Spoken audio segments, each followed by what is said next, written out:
जय हिंद साथियों, मैं अनुज कुमार आप सभी का एग्री न्यूज के ऑनलाइन प्लेटफॉर्म पर स्वागत करते हैं। कैसे हैं आप सभी लोग? आई होप आप सभी लोग स्वस्थ होंगे, मस्त होंगे, जबरदस्त होंगे। कैसे हैं आप सभी लोग? जल्दी से कमेंट में बताएंगे सभी को। राधे राधे, जय श्री राम, जय श्री कृष्णा। कैसे हैं आप सभी लोग? आई होप मस्त रहे होंगे और संडे भी मस्त रहा होगा आपका। तो आज का हमारा जो सेशन है केमिस्ट्री का, उसमें हम लोग पढ़ने वाले हैं डाल्टन का परमाणु सिद्धांत। इंपॉर्टेंट है क्या होता है डाल्टन का परमाणु सिद्धांत, बहुत बेहतरीन तरीके से हम लोग कवर करते हुए आगे की तरफ बढ़ेंगे। बहुत बढ़िया राजेश सिंह, अच्छा आप दिव्यांग सिंह हैं, बढ़िया है, ठीक है। लिंक आपको मिल गई ना, ग्रुप में मिल जाती है लिंक, ठीक है। आप लोग बिल्कुल परेशान ना हो, अगर आपने सहयोग बैच ग्रुप ज्वाइन कर रखा है तो आपको लिंक मिलेगी। चलो बहुत बेहतरीन, चलिए ठीक है। सभी लोग आ चुके हैं, जैसे कि श्रेयांश साहू जी आ चुके हैं, राकेश सिंह आ चुके हैं, आकाश कुमार आ चुके हैं, हिमांशु मौर्य आ चुके हैं, सुमित पटेल आ चुके हैं, अमन अंसारी आ चुके हैं और नमन मिश्रा जी हैं। अच्छा चलिए बहुत बढ़िया, आपस में बात कर लो कि तुम्हारे स्कूल बहुत सारे ऐसे बच्चे होंगे ना। सहयोग भाई होता क्या है एक्चुअली, जानते हो क्या होता है? बच्चे से तुम्हारे कॉलेज के हैं, तुम्हारे बैच की हैं, तुम्हारे बैच की होंगे। कुछ बच्चे जो होंगे ये सहयोग बैच ज्वाइन किए होंगे, लेकिन वो बता नहीं रहे होंगे, अपने दूसरे जो फ्रेंड होंगे उनको बता नहीं रहे होंगे। और जो दूसरे फ्रेंड है ना, वो उससे पहले ज्वाइन कर रखा है, वो उसको नहीं बता रहा होगा। लेकिन क्लास में जब आपस में मिलते होंगे कहते हैं तुम तो ज्वाइन किए थे, ठीक है, तो ऐसे मुलाकात हो जाती होगी। बहुत सारे ऐसे बच्चे मिलेंगे। हाँ मतलब बैच में आपस में पता नहीं है, सब अपने आप में सोच रहे हैं मैं पढ़ रहा हूँ सर से, मैं पढ़ रहा हूँ ऐसे बहुत बच्चे होंगे। ऐसे उस दिन मेरे पास एक बच्चा फ़ोन किया कुशीनगर से फ़ोन किया, बताया सर हमारे बैच के कोई है कि नहीं, हम आप हमारे यहाँ बैच के पहले हैं। तो हम उसको बताएं कि यार भैया तुम्हारे कॉलेज के तो कई सारे बच्चे जुड़े हैं। कह रहा सर जी ऐसे कैसे, दिखाइए। तो भाई प्राइवेसी कोई किया तो बता नहीं सकता कौन जुड़ा है, लेकिन तुम्हारे कॉलेज से जुड़े हैं। तो ऐसा हो जाता है। चलो बट ऐसा नहीं करना है, आप लोगों को बताना है यार, नहीं तो फिर आप लोगों के लिए हम कैसे कर पाएंगे अगर बच्चों को बताओगे नहीं। चलो चलो कोई ना। देखो भैया जो हमारा परमाणु सिद्धांत है डाल्टन का, तो सबसे पहले थोड़ा इसकी हिस्ट्री जानते हैं, कैसे कैसे हिस्ट्री के बारे में कुछ वैज्ञानिकों ने बताया। तो सबसे पहले देखा जाएगा तो यहाँ पर आप लोग देख पा रहे हैं एक परमाणु है। यह परमाणु की बात जो है सबसे पहले चर्चा किसने किया था? तो एक कणाद मुनि थे अपने भारत में, एक कणाद मुनि हुए। उन्होंने क्या बताया था परमाणु के बारे में, थोड़ा बहुत जानकारी दिया, ठीक है। आपको बस थोड़ी हिस्ट्री समझना है, ठीक है, सिर्फ और सिर्फ हिस्ट्री को थोड़ा समझना है, बाकी कुछ नहीं। जब कणाद मुनि ने बताया कि परमाणु क्या होते हैं, कुछ भी बेसिक चीज़ें उन्होंने बताई, उसके बाद आए डाल्टन साहब। डाल्टन साहब ने क्या बताया कि परमाणु अविभाज्य होता है। उन्होंने कहा कि परमाणु जो है वो अविभाज्य है, उसे हम विभाजित नहीं कर सकते हैं, ठीक है। उसके बाद जे थॉमसन साहब आए। थॉमसन साहब ने अपना एक मत दिया, तरबूज वाला, जिसे तरबूज वाला मत भी कहते हैं, कि उसमें जो बीज होंगे वे ऋणावेशित होंगे, जो लाल वाला भाग होगा वो धनावेशित होता है। जे थॉमसन साहब ने बताया, ठीक है। इसके बाद रदरफोर्ड साहब आए। रदरफोर्ड साहब ने अपनी थ्योरी दी, ठीक है। उन्होंने अपने बारे में बताया कि हम जो है अल्फा कड़ो लेते हैं, उनको हम डालेंगे तो मुड़ जाते हैं, ठीक है, निकल जाते हैं, एक अपने ही दिशा में वापस आ जाता है, सब चीज़ें बताई। उसके बाद बोर साहब आए, ठीक है, बोर साहब ने बताया। उसके बाद क्वांटम मॉडल आया, ठीक है। तो ये कई सारे जो है मॉडल, लेकिन आपके एग्ज़ाम में ज़्यादातर पूछा कौन जाता है और है कौन कौन तुम्हारे में भैया? एक तो ये डाल्टन साहब का सिद्धांत पूछा जाता है, जे थॉमसन का भी आ सकता है, और रदरफोर्ड। ये तीन जो है आपके लिए इंपॉर्टेंट है, यहाँ से क्वेश्चन आपके बोर्ड एग्जाम में आए हुए हैं, ठीक है। बोर्ड एग्जाम में आपको डाल्टन या फिर रदरफोर्ड ये मेजर हैं, डाल्टन और रदरफोर्ड। उसके बाद जे थॉमसन, ठीक है। तो कुछ ऐसे आपको भी याद रखने ऐसी चीज़ें, सब चीज़ें, ठीक है। तो ये चीज़ है बेसिक आपको आइडिया लगे कि परमाणु के बारे में क्या क्या चलता है। भैया एक परमाणु है जिसे सबसे पहले किसने बताया? कणाद मुनि ने बताया। डाल्टन साहब ने अपनी थ्योरी की परमाणु क्या होते हैं बताया कि परमाणु अविभाजन, विभाजन नहीं किया जा सकता है। उसके बाद जे थॉमसन साहब आए। थॉमसन साहब ने अपना दिया परमाणु तरबूज वाला मॉडल। इन्होंने कहा ये जैसे कि तरबूज होता है, जैसे तरबूज है, ये एक तरबूज है, लाल वाला तरबूज, ठीक है। इसको जब काटोगे तो इसमें बीज मिलेंगे। इसमें क्या होते हैं? इसमें बीज होते हैं। क्या होते हैं भैया? इसमें बीज होते हैं। क्या होते हैं? बीज। काले काले बीज होते हैं, ऐसे से काले काले बीज होते हैं भैया, बीज होते हैं, ठीक है। काले काले क्या होते हैं? बीज होते हैं। इन्होंने कहा कि भैया जो तरबूज होता है, तरबूज के जो काले बीज है ना, इन बीजों को उन्होंने क्या कहा? इन्हें कहा ये ऋणावेशित हैं। क्या है ये? ऋणावेशित हैं, ठीक है। और जो लाल वाला भाग है, लाल वाला भाग, ये लाल वाला जो भाग होता है ये धनावेशित होता है। इन्होंने बताया कि परमाणु ऐसा होता है, ठीक है। इन्होंने परमाणु के बारे में ऐसा बताया कि परमाणु कुछ ऐसे दिखते हैं, ठीक है, ऐसा बताया उन्होंने। इसके बाद भैया रदरफोर्ड साहब आए, इन्होंने अलग ही थ्योरी अपनी दे डाली। इन्होंने क्या किया? एक जो है अल्फा कर लिए और एक पन्नी पर, सोने एक पन्नी पर जो है उन्होंने प्रक्षेपित कर दिया, मैंने कि उन पर डाला। तो कुछ जो है इसके मुड़ जा रहे थे, नाभिक से ऐसे मुड़ जा रहे थे। एक जो था अपनी दिशा में वापस आ गया, ठीक है। इसके आधार पर बताने की कोशिश की। तो सभी के अपने अपने मत हैं, ठीक है। लेकिन इसमें से हमें डाल्टन और रदरफोर्ड मोस्ट इंपॉर्टेंट है। जे थॉमसन भी ज़्यादा इंपॉर्टेंट नहीं है, लेकिन रदरफोर्ड डाल्टन मोस्ट इंपॉर्टेंट है, ठीक है। चलो अब चलते हैं आगे। बाबू परेशान ना हो, जितने भी बच्चे यूपी कैटेड की तैयारी करना चाहते हैं उनके लिए एक बहुत बढ़िया तरीके से मैं बताने वाला हूँ। कोई भी कोचिंग संस्थान, कोई भी कानपुर की कोचिंग संस्थान नहीं बताएगी आपको कैसे तैयारी करना है, वो भी बिना कोचिंग के, समझ रहे हो। और ऐसा नहीं मैं बोल रहा हूँ बिना कोचिंग के संभव है। बच्चे मैं ऐसा दिखा सकता हूँ जिन्हें जो एनडी में इसमें प्रेजेंट में पढ़ रहे हैं, एनडी में मुझसे फर्स्ट ईयर भी पढ़े हैं, 12th भी पढ़े हैं, फ्री ऑफ कॉस्ट, ठीक है। यूपी कैडर की मैं फ्री ऑफ कॉस्ट तैयारी कराया हूँ। बच्चे बिना कोचिंग बस बुके जो बताए बुके वो पढ़े हैं वो, ठीक है। आप भी वैसा कर सकते हो। तो यूपी कैडर की पूरी जानकारी मैं आपको देने वाला हूँ। जल्द ही 2-3 दिन में आ जाएगी वीडियो, जिसमें कि A to Z कब फार्म आएंगे, कब भरे जाएंगे, कब एग्ज़ाम होगा, सब्जेक्ट कौन कौन से आएंगे, कौन कौन से हम इस एग्ज़ाम के थ्रू कौन कौन से विषय में एडमिशन ले सकते हैं, ठीक है। ये कौन कौन सा हो सकता है, साथ ही साथ कौन सी बेस्ट बुक कौन कौन सी रहेंगी, टेस्ट सीरीज कहाँ से लगाएंगे, ठीक है। कौन कौन सी बुक अभी नहीं आ रही मार्केट में लेकिन इंपॉर्टेंट है, उनके बारे में A to Z। वीडियो लंबा रहेगा लेकिन सारी जानकारी आपको दे दूंगा इसमें, पूरा एप्लीकेशन। वो ऐसी जानकारी दूंगा जो किसी भी यूट्यूब चैनल वाला आपको नहीं बताएगा। कानपुर कोचिंग कितनी भी कोचिंग है सब बताएंगे, कोचिंग वगैरह कुछ सबको, मतलब कि कोई चीज़ नहीं, बिल्कुल फैक्ट टू फैक्ट आपको बताऊंगा। उन बच्चों के मैं फ़ोटो भी डालूंगा जिन बच्चों ने बिना कोचिंग के अच्छी रैंक्स लाए हैं, 400-500 रैंक लाए हैं, एनडी में एडमिशन लिए, इसमें प्रेजेंट में एनडी में हैं। ऐसे बच्चे वो आप ही लोगों के कॉलेज से होंगे। मैं जब दिखाऊंगा ना तो आप ही लोगों के कॉलेज से होंगे वो बच्चे, आप लोग देखेंगे, ठीक है। तो आप लोग बिल्कुल परेशान ना हो, यूपी कैडर के ऊपर बहुत जल्द वीडियो आने वाली है, ठीक है। वो भी एग्रीकल्चर वाले बच्चे दिखाऊंगा, एग्रीकल्चर जो पाए हैं बिना कोचिंग के। ऐसा नहीं कि वो फिशरीज ले लें और फॉरेस्ट्री ले लें, डेयरी टेक्नोलॉजी ले लें, बहुत ज़्यादा रैंक तक मिल जाती है, ठीक है। वो कहते हैं कि पूरा बैच, तो ऐसा कुछ नहीं। BSc एग्रीकल्चर वालों को ही दिखाऊंगा आपको। चलो अब आगे चलते हैं हम लोग, ठीक है, ताकि आप लोग को थोड़ा सा हौसला मिले, मोटिवेशन मिले कि हाँ बिना कोचिंग के भी तैयारी की जा सकती है। बस क्या है, अपना बोर्ड एग्जाम अच्छा नहीं बस।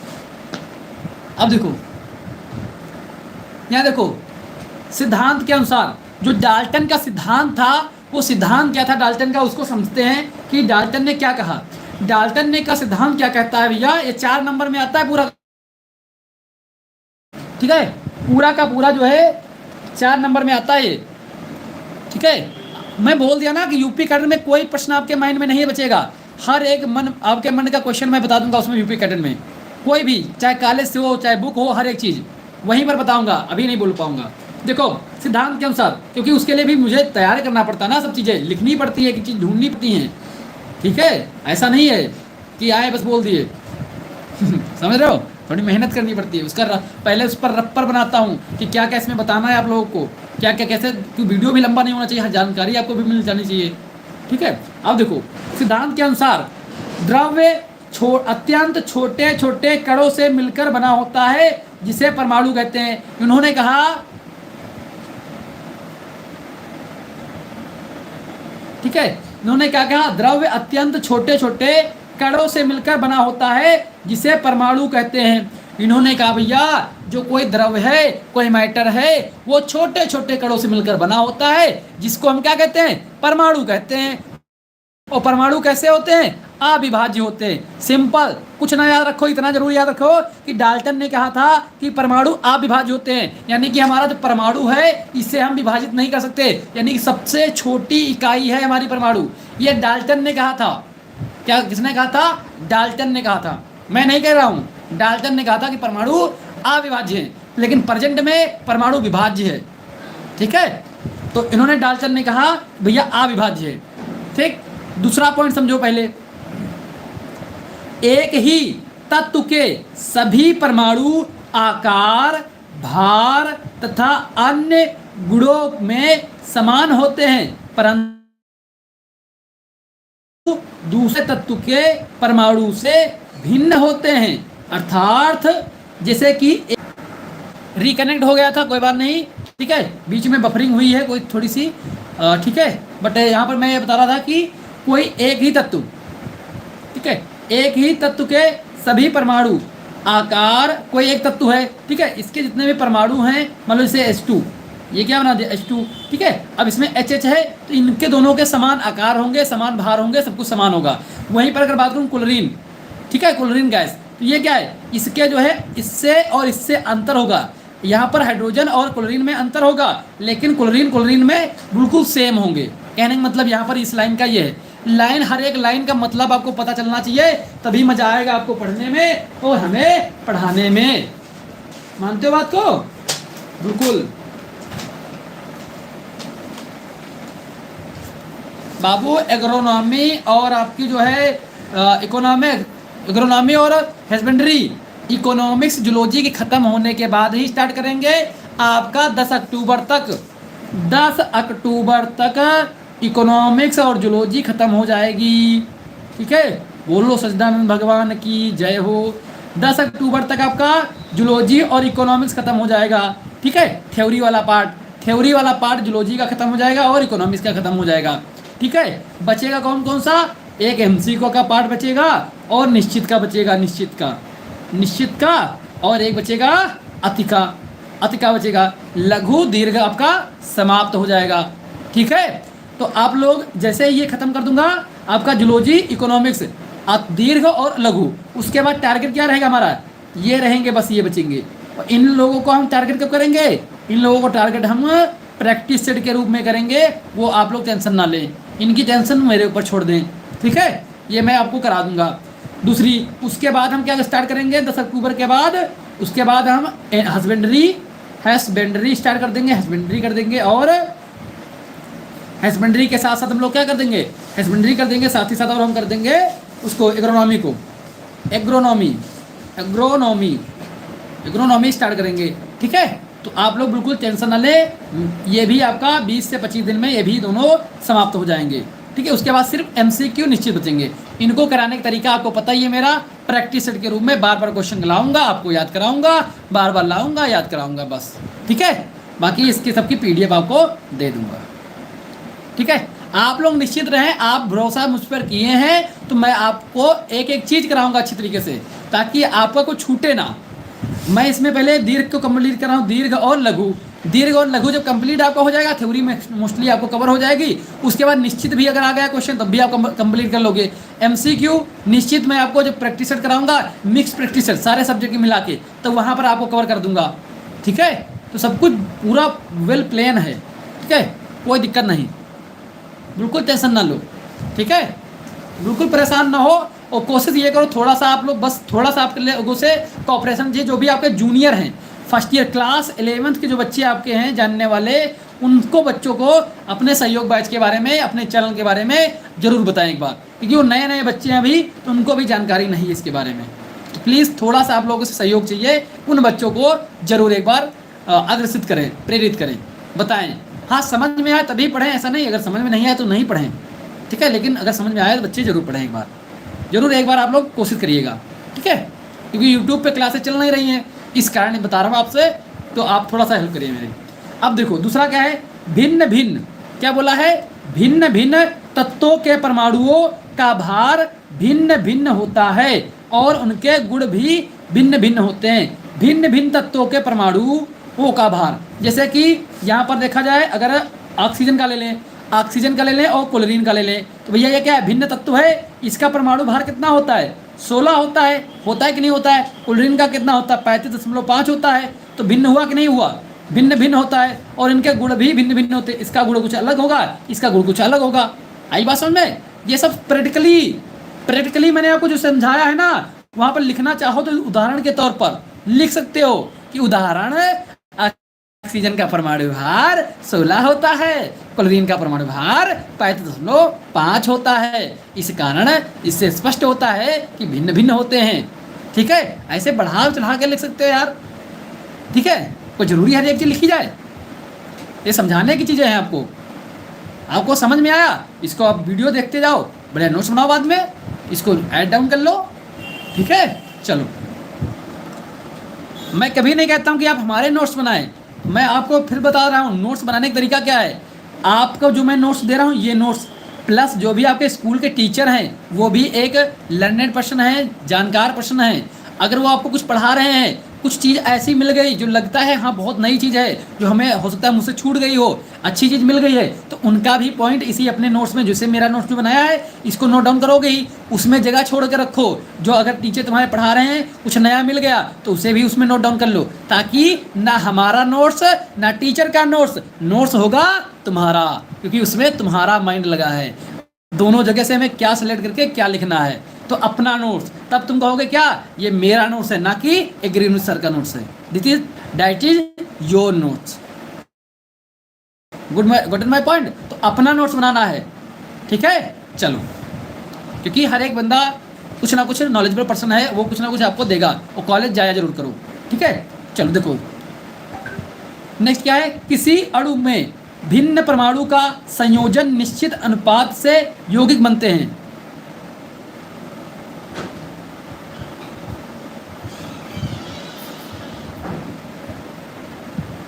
क्या भैया, किसका नाम गलत हो गया भाई?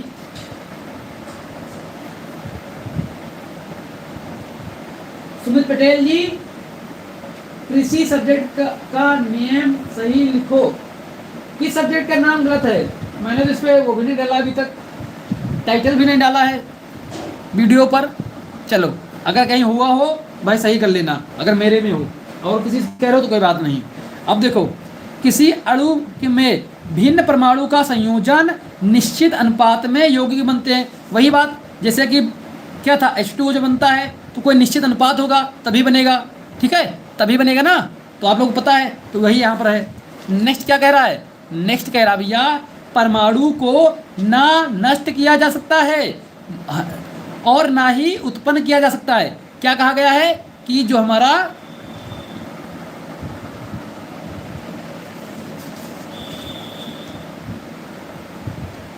क्या कहा गया है यहाँ पर? इसको कहा गया है कि परमाणु को ना हम बना सकते हैं, ना ही नष्ट किया जा सकता है। ठीक है,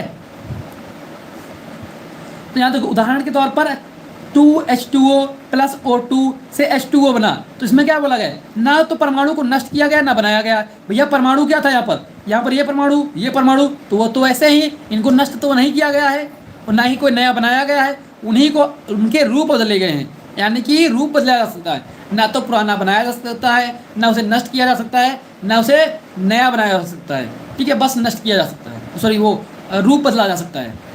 इसको ऐसे समझ सकते हो, समझ लो। मान लो कि किसी लड़की को कोई देखने आ रहा है, तुम किसी लड़की को देखने गए, अब उसका चेहरा जैसा भी है वैसा है, सिंपल। ना ही उसे सुंदर बनाया जा सकता है, सिंपल समझो पहले, ना ही उसे परमानेंट सुंदर बनाया जा सकता है, ना ही परमानेंट उसे बिना सुंदर बना सकता है। ठीक है, सिर्फ उसका रूप, यानी कि मेकअप तो पोत कर, ठीक है, मेकअप की पुताई करने के बाद उसका रूप चेंज किया जा सकता है, बस सेम कॉन्सेप्ट यहाँ समझो।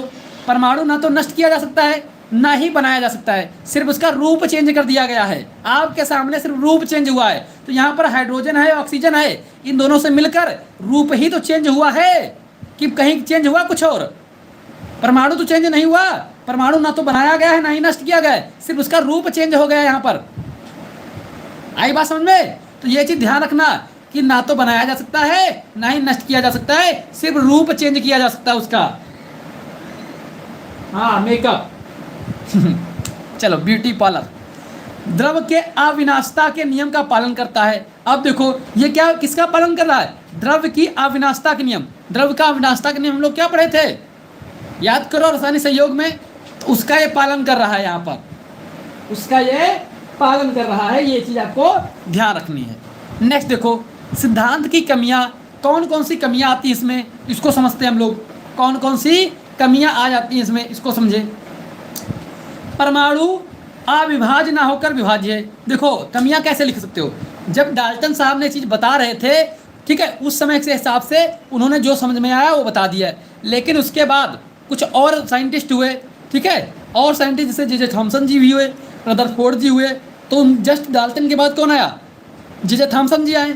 इन्होंने क्या हो गया, ठीक है, इन्होंने इनके सिद्धांत जो बताया गया था, इनका सिद्धांत, उसमें कुछ ना कुछ कमियां निकालेंगे, कुछ कमियां निकालेंगे ना भाई, कुछ भी तुम काम करो कोई ना कोई कमियां निकालेगा ही आपके में, ठीक है, कमियां निकाली गई, ठीक है, जो कमियां निकाली गई तो उन्हें क्या बोला गया, जो नई, या फिर ये कह लो कि जो जे थॉमसन ने नया खोज किया, वो जो नई खोजें की किसने, जे थॉमसन ने, वो कमियां किसकी बन गई, वो कमियां बन गई डाल्टन साहब की, ठीक है। तो डाल्टन साहब ने ये नहीं बता पाया कि परमाणु जो है विभाज्य होता है, ठीक है, विभाज्य, उन्होंने कहा था कि अभाज्य होता है, लेकिन प्रेजेंट में क्या है, वर्तमान में क्या है, विभाज्य है। तभी देखो परमाणु क्या है, विभाज्य तो है, तभी तो इलेक्ट्रॉन प्रोटॉन न्यूट्रॉन पढ़ रहे हो, ठीक है। इनमें इलेक्ट्रॉन प्रोटॉन न्यूट्रॉन सूक्ष्म कणों के रूप में होते हैं परमाणु के अंदर।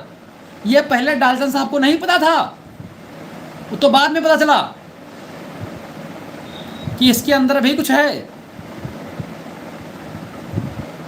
ठीक है। तो वो समय था डाल्टन का, ये डाल्टन के साहब के जो समय का काम था ये। चलो उसके बाद देखते हैं, उसके बाद क्या कमियां निकली इनके में। उसके बाद कमी ये निकल गई कि परमाणु को परमाणु शक्ति से परिणित कर नष्ट किया जा सकता है। मतलब कि कोई परमाणु है, उसकी एनर्जी यानी कि उसकी जो शक्ति है, उसकी पावर है, उससे परिणित यानी उसको विहीन किया जाता है, शक्ति विहीन किया जा सकता है। क्या शक्ति विहीन किया जा सकता है, परिणित का मतलब शक्ति विहीन किया जा सकता है, और उसके कारण नष्ट भी हो सकता है, ठीक है। ये प्रेजेंट में है, लेकिन डाल्टन साहब ने क्या बोला था कि नहीं नष्ट होगा भैया, हाँ नहीं नष्ट होगा, लेकिन ये क्या हुआ, नष्ट हो गया, ठीक है। दूसरा देखो, किसी तत्व के विभिन्न परमाणुओं के भार विभिन्न हो सकते हैं जिन्हें समस्थानिक कहते हैं। देखो उन्होंने क्या बोला था कि हर एक भार अलग अलग होगा, लेकिन ऐसा नहीं है, ठीक है, परमाणु क्रमांक अलग अलग होगा, ऐसा बोला था, ठीक है। तो यहाँ पर क्या हुआ कि किसी तत्व के विभिन्न परमाणुओं के भार विभिन्न हो सकते हैं, परमाणु भार विभिन्न हो सकते हैं, ठीक है। तो उसे क्या बोलेंगे, इसे संभारिक बोलेंगे, यहाँ पर समस्थानिक नहीं होगा, संभारिक होगा, इसको काट लेना। किसी तत्व के विभिन्न परमाणुओं के भार विभिन्न हो सकते हैं, ठीक है, किसी तत्व के विभिन्न परमाणुओं के भार विभिन्न हो सकते हैं जिन्हें समझते हैं, हाँ ठीक है, ठीक है, कोई गलती नहीं है, मैं ही कंफ्यूज हो गया था, कोई बात नहीं, ठीक है, हो जाता है। क्या बोला, किसी तत्व के विभिन्न परमाणुओं के भार, विभिन्न परमाणुओं के भार विभिन्न हो सकते हैं। देखो एक हाइड्रोजन समझो, हाइड्रोजन, जो हाइड्रोजन होते हैं उसके कितने समस्थानिक होते हैं, प्रोटियम, ड्यूटियम और ट्रिटियम, ठीक है, ऐसे होता है ना, ऐसे होता है, ऐसे प्रोटियम, ड्यूटियम, ट्रिटियम, ठीक है।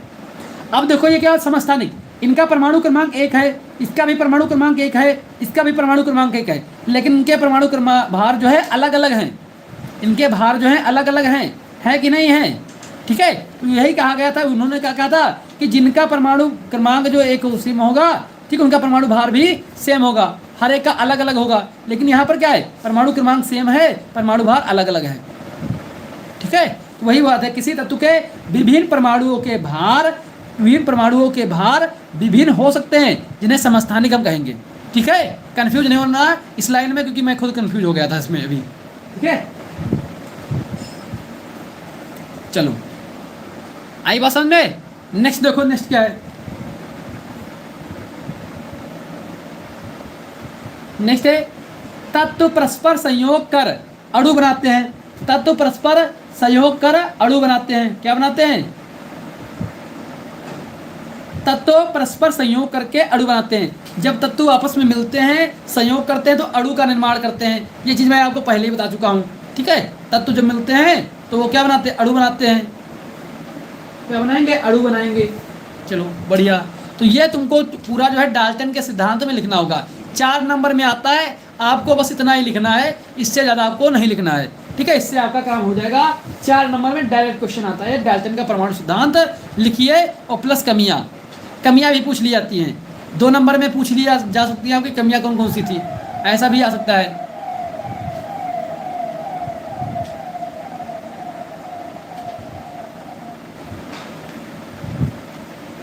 ठीक है, चलो नेक्स्ट आता है एक, देखो छोटा सा टॉपिक आपके उसमें किताब में था तो मैंने इसको डाल दिया यहीं पर। मैंने सोचा इसको क्यों बीच में छोड़े, बस आपको थोड़ा सा देख लेना है बस। तो इम्पोर्टेंट ज़्यादा नहीं है, ये इम्पोर्टेंट नहीं है, लेकिन बस आ गया था इसलिए मैंने यहाँ पर इसको मेंशन कर लिया है, ठीक है। क्योंकि जब नोट्स बना ही रहा हूँ तो पूरा चैप्टर का कोई हेडिंग भी ना छूटे, ठीक है।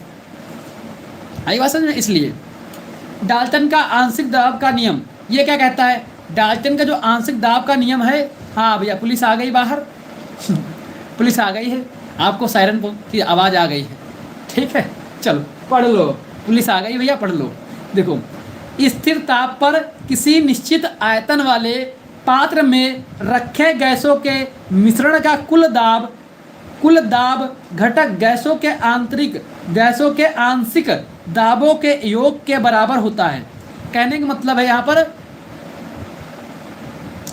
कहने का मतलब यहाँ ये है भैया कि स्थिर ताप, जहाँ पर ताप एक निश्चित हो, स्थिर का मतलब हो नियत ताप हो। जैसे ताप अगर फिक्स कर दिया गया 20 डिग्री सेल्सियस, निश्चित आयतन भी फिक्स कर दिया गया 1 लीटर, ठीक है, वाले पात्र में रखे गैसों के मिश्रण, उस पात्र, कोई पात्र है उसमें गैस का मिश्रण रखा हुआ है, ठीक है, जिसमें कितनी भी गैसों के मिश्रण का कुल दाब, जिसमें कई सारी गैस है, एक गैस नहीं कई सारी इसमें गैस है, और ठीक है कई सारी गैस है। अब कहा गया है इनका आंशिक दाब के योग के बराबर होगा, ठीक है। तो इसका मतलब है जो भी हमारी पूरा जो आंशिक दाब निकल के आएगा इसका, जिसमें गैस होंगी उनके जो आंशिक दाब P1 + P2 + P3 इन सभी के योग के बराबर होगा, जितनी भी हों। XYZ निश्चित ताप और दाब होना चाहिए, निश्चित ताप और दाब होना चाहिए। P का क्या मतलब है, मिश्रण का कुल दाब। P का मतलब है मिश्रण का कुल दाब, और जो P1 P2 है ये गैसों के आंशिक दाब का योग, ये आंशिक दाब है। P1 क्या है, आंशिक दाब, ये P2 का आंशिक दाब, ठीक है। तो ये होता है इसका छोटा सा लॉजिक है, बस थोड़ा सा, बस अगर याद करना चाहो याद कर सकते हो। बाकी ये दाब का नियम है, आंशिक दाब का नियम, ठीक है। डाल्टन का आंशिक दाब का नियम इन्होंने बताया था, ठीक है। बाकी ये छोटा सा परमाणु किसे कहते हैं, पढ़ना चाहो यहाँ पर लिख सकते हो, ठीक है। परमाणु क्या होता है, परमाणु तत्व का वह छोटे से छोटा कण है जो किसी रासायनिक क्रिया में भाग ले सकता है, जो किसी रासायनिक क्रिया में भाग ले सकता है, परंतु स्वतंत्र अवस्था में नहीं रह सकता है। देखो कोई रासायनिक क्रिया करते हो तो कौन भाग लेता है, परमाणु भाग लेता है, ठीक है, परमाणु भाग लेता है, ये आपको ध्यान रखना है। इसके बाद क्या आता है, अणु आता है।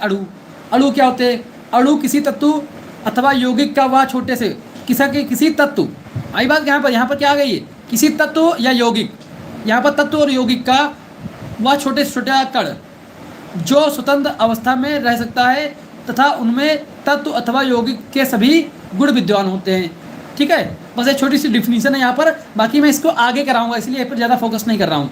परमाणु अणु क्या होते हैं इनको मैं आगे डिस्कस करूँगा, ठीक है, आगे वाले चैप्टर में डिटेल में बात करेंगे, ठीक है। इसलिए बस यहाँ पर छोटा सा मैंने मेंशन किया हूँ। आ गई बात समझ में, बताओ।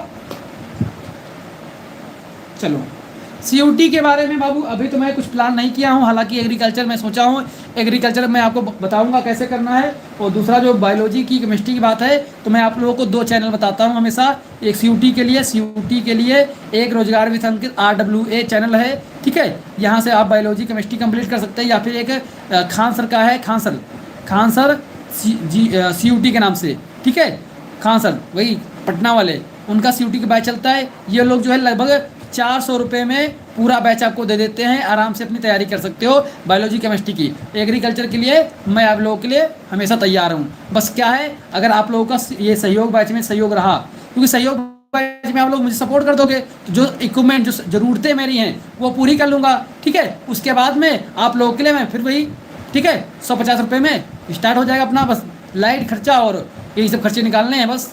ठीक है, आराम से 200-250 में आराम से आप लोगों को पूरा जो है एग्रीकल्चर में कवर करा दूंगा। ठीक है, तो ऐसा होगा।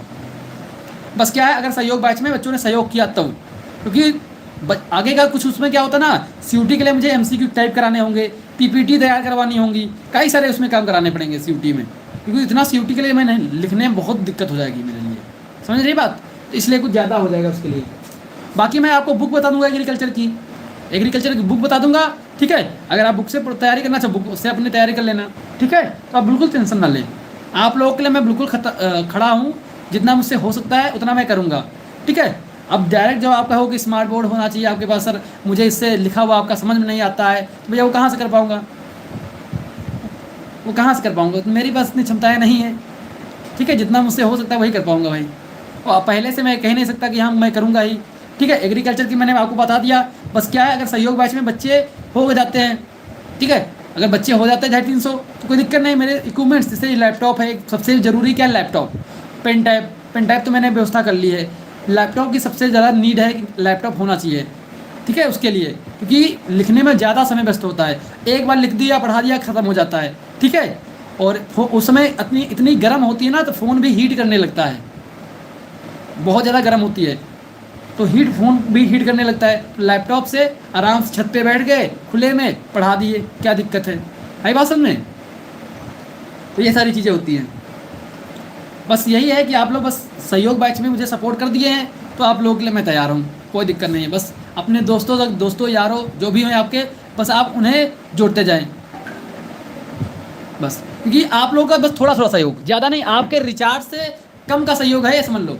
आपका जितना रिचार्ज खर्चा आ जाएगा उसमें क्लास लेने में, उससे कम फीस है, बस उतना अगर आप लोग सहयोग करवा देते हैं अपने बैचमेट से, अपने दोस्तों से, सभी से मिलके, तो आप लोगों के लिए मैं बिल्कुल तैयार हूँ, कोई दिक्कत नहीं है। ठीक है, तो बिल्कुल सीयूटी के लिए बिल्कुल निश्चिंत रहो। एग्रीकल्चर में आपका पूरा कवर करूँगा। बायोलॉजी केमिस्ट्री के लिए मैं आपको बता ही दिया हूँ, ये 2 चैनल आप कवर कर लीजिए सीयूटी के लिए। ठीक है, और यूपी कैडेट के लिए सारे सब्जेक्ट कोई दिक्कत नहीं है, क्योंकि भाई, और दूसरी चीज़ मैं आपको फिर बता दूँ, अगर आपको सीयूटी की तैयारी करना है तो किसी कानपुर कोचिंग में मत जाइएगा, कि वो धोखे से आपको बताएंगे भैया सीयूटी भी हो जाएगा, यूपी कैडेट भी हो जाएगा, लेकिन वो सिर्फ यूपी कैडेट पर फोकस करते हैं। ये चीज़ ध्यान रखना, यूपी कैडेट और सीयूटी की बायोलॉजी केमिस्ट्री में ज़मीन और आसमान का अंतर है। ठीक है, तो ये चीज़ ध्यान रखना आप लोग। थैंक यू सो मच सभी का, जो बच्चे फुल सपोर्ट लिख रहे हैं, थैंक यू सो मच। ये सपोर्ट आप लोगों का है, तभी ये क्लासेज आपकी सहयोग बैच में चल भी रही हैं। ठीक है, वरना मैं नहीं कर पाता। थैंक यू सो मच बाबू, love you all, take care, thank you.